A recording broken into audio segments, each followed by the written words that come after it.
Hi guys, welcome back to my YouTube channel. This is CSCS Priyanshu Jain and I hope you people are doing fine. तो guys क्या है ना कि success stories तो सब लोग शेयर करते हैं, बट उनकी सक्सेस स्टोरीज के ड्यूरिंग उसकी जर्नी में उन लोगों ने क्या मिस्टेक्स किया था ये बहुत कम लोग शेयर करते हैं. तो आज I am here, I want to tell you कि भाई मेरी सीए जर्नी तो मैंने लास्ट वीडियो में बताया, बट उस जर्नी में मैंने क्या मिस्टेक्स की थी I want to tell you that so that आप उस मिस्टेक्स से सीखो and at least you can try to avoid कि आप भी वो सिमिलर मिस्टेक्स या सेम मिस्टेक्स रिपीट ना करो. मिस्टेक्स करना इज गुड, बट किसी की मिस्टेक से सीख जाओ और कोई नई मिस्टेक करो तो ज़्यादा अच्छी बात है. तो let us start. First thing is कि मैंने कभी बोला नहीं गाइज, बट मैंने खुद अपना सीए जर्नी 6 मंथ्स लेट शुरू किया था.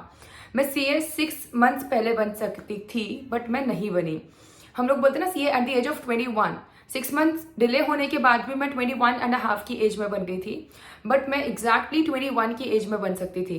तो फर्स्ट मिस्टेक इनिशिएशन में ही हो गया था, बिकॉज विद माई 11th-12th मैंने डिसाइड नहीं किया था कि मुझे क्या करना है, सीए करना है या और कुछ करना है. And after 12th I took the decision कि मुझे सीए करना है एंड हेंस द डिले. कि मैंने 11th-12th के साथ साथ अगर डिसाइड किया होता कि मुझे सीए करना है तो मैंने 6 मंथ्स पहले सीए क्वालिफाई कर लिया होता and exact at the age of 21 मैं सीए बन गई होती.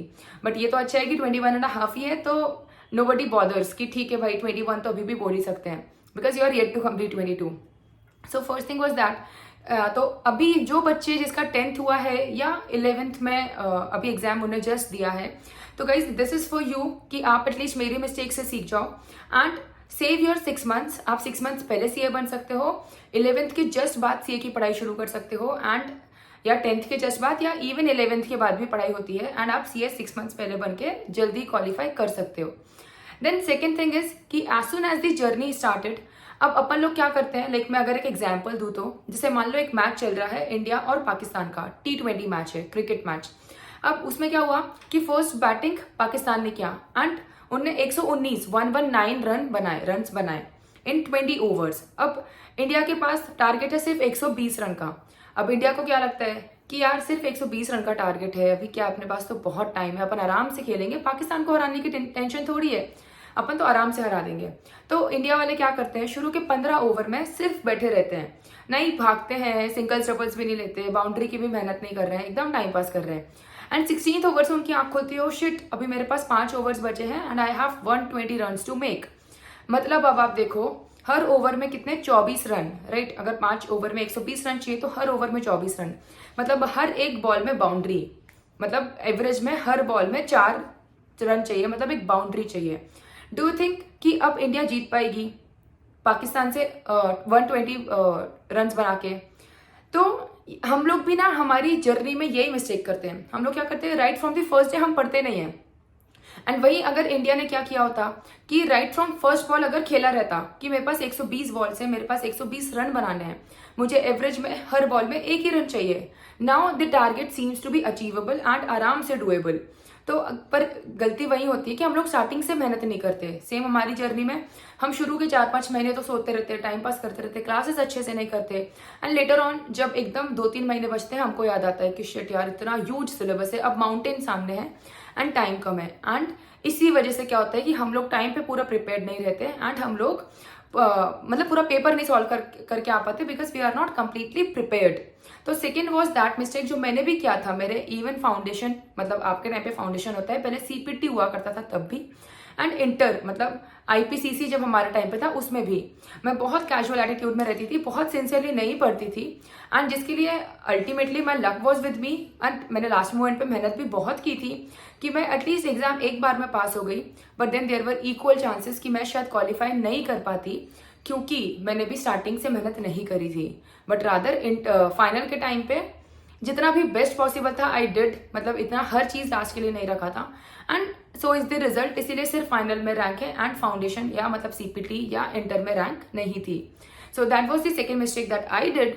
एंड नाउ मूविंग फॉरवर्ड, अब एक चीज हम लोग क्या करते हैं ना, जब हम लोग प्रैक्टिकल सब्जेक्ट्स पढ़ते हैं. अब मेरे साथ इंटर में क्या हुआ था कि मैं अकाउंट्स पढ़ ही रही हूँ, बट जब मैंने टेस्ट सीरीज दिया, एक पेपर सॉल्व किया and I realise I am completely blank. मैंने इतना अकाउंट्स को टाइम दिया है, इतना पढ़ा है, बट स्टिल मुझे कुछ नहीं आता. How is this possible?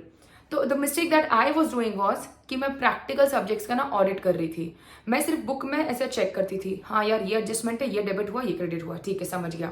फिर दूसरा देखा, मतलब टिक मार्क लगा दिया, समझ गया। गाइज बट इसमें हम लोग क्या करते हैं, we do not let our mind think first. हमने बुक में देख लिया, बुक में आंसर है एंड हमने टिक कर दिया कि हाँ भाई मुझे समझ गया, पर आपने आपके माइंड को थॉट इनिशिएट करने नहीं दिया। एंड जब आप फाइनल एग्जाम में जाते हो, you do not have book, आपको जो थॉट इनिशिएट करना है वो आपके माइंड को ही करना है। एंड वहां आती है हमको प्रॉब्लम, क्योंकि अभी तक हमने हमारे माइंड को ट्रेन किया ही नहीं कि थॉट इनिशिएट करो, बस उसको कंफर्ट दे देते थे कि समझ गया। इसीलिए गाइज जो भी प्रैक्टिकल सब्जेक्ट है उसका कंप्लीटली ऑडिट मत करो। बुक में तो जो किया है वो सही ही किया है, हमको खुद से थॉट इनिशिएट करना है। तो पहले एटलीस्ट खुद से एक हमारे पास एक ओवरऑल आइडिया आ जाना चाहिए कि क्या क्वेश्चन है, तो कैसे कैसे हमको प्रोसीड करना है। आई एम नॉट सेइंग कि हर चीज लिख लिख के देखो step by step, but at least एक ओवरऑल दिमाग में सोचो एंड जो मेन स्टेप्स हैं वो एटलीस्ट लिख के देखो, सो दैट आपको एग्जाम टाइम में देखना बहुत हेल्प मिलेगी in all the practical subjects. So same मैंने इंटर में किया था, बट थैंक गॉड कि मुझे ये जो रियलाइजेशन हो गया था वो टेस्ट सीरीज में हो गया था। तो टेस्ट सीरीज के बाद भी आई हैड सफिशिएंट टाइम कि फिर मैंने बहुत प्रैक्टिस किया, लिख लिख के प्रैक्टिस किया एंड अल्टीमेटली मुझे अकाउंट्स में बहुत अच्छा स्कोर आया था, सीए इंटर में भी। And then coming to the last point, हम लोग क्या करते हैं कि हम लोगों का जो एग्जाम के टाइम है, जो 3 घंटे या 3 hours and 15 minutes होते हैं, उसमें ना हम लोग इतना प्रेशर अपने आप पे डाल के जाते हैं। जैसे what happened in my CA inter was, CA Pawan Sada sir, जिसका मैंने लास्ट वीडियो में रेफरेंस लिया था कि मैं आज सीए हूं तो उनके वजह से, क्योंकि उन्होंने बहुत हेल्प किया एंड ऑब्वियसली बाकी सारे भी फ्रेंड्स एंड पेरेंट्स जिसने बहुत सपोर्ट किया। तो पवन सर ने हमको टैक्स पढ़ाया था, मैंने टैक्स सीए इंटर में पवन सर से पढ़ा था। अब मैं उनको इतना मानती हूँ कि मुझे ऐसा था कि यार उनके सब्जेक्ट में तो मुझे बहुत ही बढ़िया स्कोर करना है, बाकी सबका तो ठीक है करना ही है, पास तो होना ही है, बट खुद पे मैंने वो प्रेशर बिल्ड किया हुआ था कि उनके सब्जेक्ट में एटलीस्ट एग्जामेशन तो चाहिए ही है, इतना तो मिनिमम है। तो अब जब मैं ऑलरेडी एग्जाम हॉल में जा रही थी, मैंने टैक्स तो वैसे भी थ्रू आउट दी, मतलब एक ही सब्जेक्ट में पढ़ती थी वो टैक्स था, तो मैंने through out the journey of CA inter मैंने टैक्स पढ़ा था। बट जब मैं एग्जाम में जा रही थी मैं बहुत प्रेशर लेके जा रही थी। तो जब हम लोग एग्जाम में गए एंड मैंने पेपर देखा and I started to panic, क्योंकि वो जो पेपर आया था उसमें मुझे डायरेक्टली 15-20 मार्क का तो कुछ भी नहीं आता था। एंड वहां पे फिर प्रेशर बिल्ड होना शुरू हुआ कि बेटा तुमको 60 मार्क चाहिए, तुमको आता भी 80 मार्क का पेपर नहीं है। एंड उसका ये रिजल्ट था कि मुझे lowest marks amongst all the 7 subjects, मुझे सबसे कम मार्क्स टैक्स में थे। And again the reason was क्योंकि मैंने मेरे पे बहुत प्रेशर बिल्ड किया था। तो अल्टीमेटली द लर्निंग इज कि guys you can not prepare कि आपको इतने मार्क्स लाना ही है, या you can not prepare for a rank. What you can do is कि भाई हमको हमारा बेस्ट देना है, आई हैव टू या we have to try our best, and फिर अल्टीमेटली जो भी रिजल्ट होता है, बिकॉज पेपर क्या आएगा, किस चैप्टर से क्वेश्चंस आएंगे, चेकर कैसा होगा, this is not in your control. What is in your control is कि आप आपके साइड से एफर्ट्स पूरे दो एंड आपके साइड से जितना बेस्ट पॉसिबल है उतना अच्छे से एग्जाम लिख कर आओ। Do not put a pressure on your mind कि मुझे इतना ही मार्क्स चाहिए या मुझे यही रैंक चाहिए, एंड ऐसे पढ़ोगे तो अल्टीमेटली वो कहीं ना कहीं हमारे लिए थोड़ा सा नेगेटिव हो जाता है। So guys these were the few learnings जो मुझे मेरे सीए जर्नी से आई थी। I just thought of sharing it with you all so that आप भी शायद इससे कुछ सीखो एंड इम्प्लीमेंट करो आपकी जर्नी में। And guys that's all from my side. If you think कि देर इज एनीथिंग एल्स जो मुझे जिस पे वीडियो बनाना चाहिए and it will help you out, then guys let me know in the comment section below, and thank you.